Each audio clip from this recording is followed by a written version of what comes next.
Where was the Iraqi government? We did many things wrong. We set up this facility, it became a radicalization center. But as I just told you, the Iraqi prisons were sites of endemic rape, torture, and other human rights abuses if Iraqi citizens were that lucky. Oftentimes, they were just being shot on the streets by the Iraqi security services and the militias. Am I right? No, I don't agree on that, Ali. I'm sorry. I certainly do not agree on that. Now, the people in the Iraqi prisons, at least their relatives can see them. I'm not saying that Iraqi prisons were the ideal prisons. Okay, there were some inhumane things committed in these prisons. True, because we are in a state of war, continuous state of war. But I think that Camp Bucca is a real disaster, and the Americans suffer of this, I call it chronic recurrent short-termism. They're short-sighted. They can't see behind their nose. I can see it happening. I can see people are coming out of this detention center, brainwashed. But did you say this to the Americans? Of course. Did you tell them? Of course, because those who leave the Americans were there when they detained. When they leave that camp, they go and blame themselves again, and they go and commit another suicide bomb. So we can see, and we put a percentage of those, the number of people. If we release 100 from the Camp Bucca, there's going to be at least 15% of these are going to come back and fight us. So the better. And despite all these facts and all these statistics, the American kept on releasing people from there and not doing anything inside that camp. As long as it's preventive measures, let's dump them there, and what happened after that is nothing, none of our business. Martin. I think just briefly on that, I think the statistics are that 18 of the 27 senior ISIS leaders were all veterans of Camp Bucca, and I think that speaks for itself. I would just say, in response to Dr. Rubaie, we knew what was happening, you knew what was happening. We really did. The issue, though, is Iraq is the Iraqi people's country and the Iraqi government's country. We were a foreign force and a foreign power that really was intent on doing some good, even though it didn't result in a lot of good. But our intent was, I think, relatively pure. I think we can all agree on that. The issue is, if you saw these problems among the American system, and I wholeheartedly agree with you about the issue of short-termism, why did the Iraqi government not try to set up better alternative facilities? To this day, Dr. Rubaie. Because, let me answer. To this day, because we were under occupation. The occupying force is in charge of security, in charge of economy, in charge of politics. Officially, as of the 15th of May 2003, we were totally... We handed sovereignty back to you on June 28, 2004, Ambassador Bremer to Ayad Allawi. No. You were National Security Advisor. This is true. This is sovereignty, but from then onward until the end of 2011, the Americans were there with 120, 30, 40,000 soldiers. At the request of the Iraqi government. They're there. They're everywhere. Did you want us to leave earlier? Well, we were in the country at your government's request. Ali, I was of the opinion, and I have put this in writing to the Prime Minister, to Abdulaziz al-Hakim then, and to Sistani, copy. I thought, and I said, the Americans have changed their mind. They're not working with the majority Iraqis. They're now consolidating the Western provinces, their presence there. And I think they should have left by the end of 2007. We would have been in a much better position then. I can tell you honestly that. And this is in writing. This is not claiming.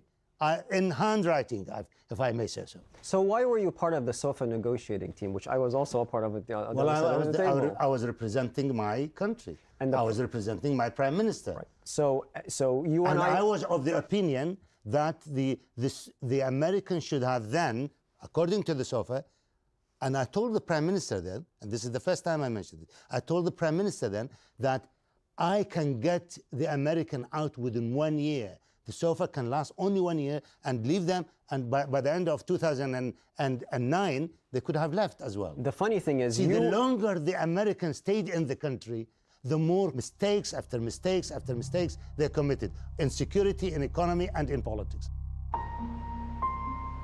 While the insurgency regrouped under the glare of Camp Bucca, across the border in Syria, the fate of two nations was being forged away from prying eyes.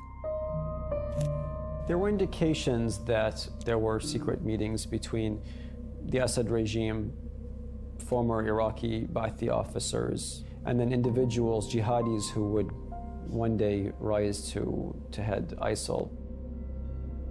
Their interest was in destabilizing the American occupation, keeping the Americans off guard across the border.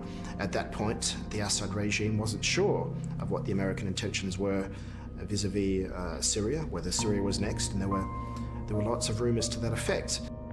I went and met President Bashar Assad twice and presented him with material evidence, documents, satellite pictures, confession, all sorts of evidence that his security forces were involved in active and transporting a jihadist from Syria to Iraq. And also, there were training camps with names and locations.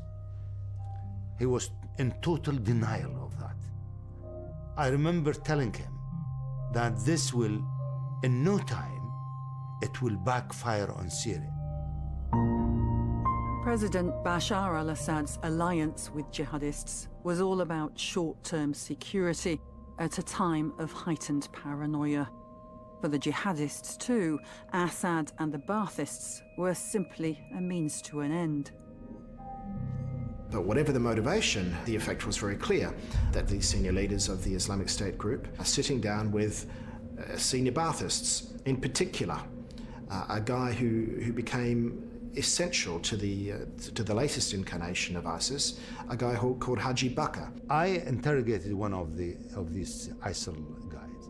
Now he said, all our meetings, we have a guy who hides his face, clean shaved.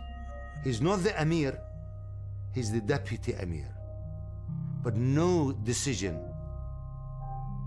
is made without consulting him. Nobody knew much about him. He was so effective in remaining low profile that there was barely a photograph of him. There was barely an understanding of what role he was playing, what he was doing, or where he was. He doesn't take part in the prayer. He doesn't practice Islam. And his jargon is not the jihadi jargon. It's the Ba'athist, pan-Arabist, Arab nationalist jargon. Who knew a lot about how to create a state system, and certainly how to create institutions which would serve that system. The alliance between Baathists and Salafists conspired in secret, while insurgents plotted in prison. A troubling perfect storm had been brewing since the US invasion of Iraq. But by 2009, the worst of the turbulence had supposedly been weathered. The Sunni insurgency was considered beaten. The newly created Islamic State of Iraq was drawing breath. The Arab world was on the cusp of an historic upheaval.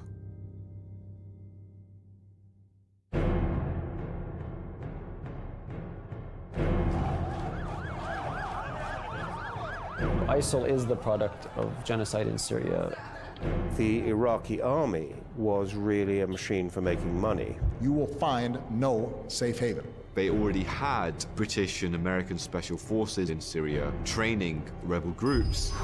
The amount of oil that ISIL were able to sell was upwards of around $3 to $4 million per day.